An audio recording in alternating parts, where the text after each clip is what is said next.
Hello, this is Mike. We're live from the 2018 Detroit First Championship event.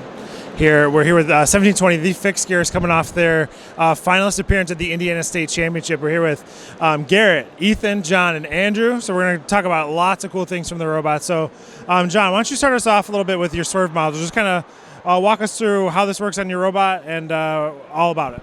Okay. So this is a Swerve Drive design inspired by 2767 Strike Force. We've got a bag motor going into a versaplanetary gearbox that is driving the turning, and then we've got a sim motor going into the main wheels for driving. We're using the Coulsons, so there's a lot of traction, and we're really liking the design. And we just see like how important, how beneficial Swerve Drive is this year in this game, so that's awesome. Andrew, let's move on to you, and let's talk about kind of your ramp system that you have on your robot. Okay, so we have a rather simple ramp design. It's a ramp that's held up by two servos up here, and we have a alliance partner get up behind the switch and then drop the ramp, and the robot just drives straight up and then gets latched into place by these two polycarb plates, and this kind of locks the robot in place. So once they get past there, we've never had a robot fall off. This is a really efficient way to get a guaranteed rank point in qualifications by having our robot climb with another robot and playing levitate at the same time. Man, those ranking points are so huge in this game. So, Ethan, we'll move on to, let's talk about some of the integration that you have on your robot.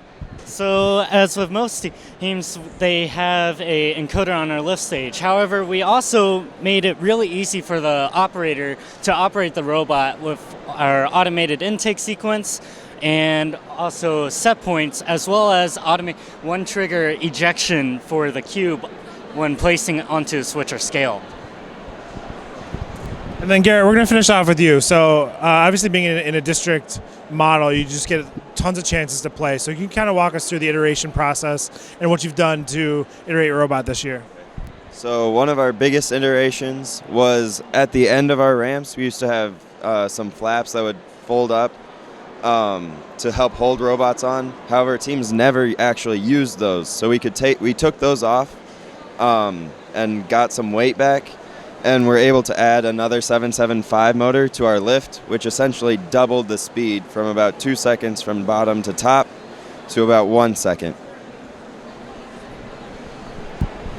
Awesome, cool. And then we're going to finish up here talking about these very cool inventions that we've been giving away all year thanks to 1720, the PhyXTGears, called the Bad Hawk. John, walk us through what the Bad Hawk is and how it's used in robotics teams this year.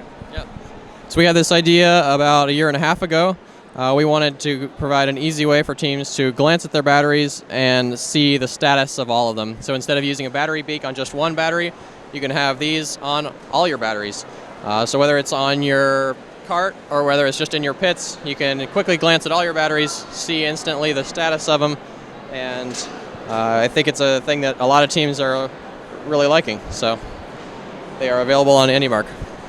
Yeah, so these have been very popular this year. We have been loved giving them away. We've heard amazing reviews from all teams this year. So make sure to get your order in early.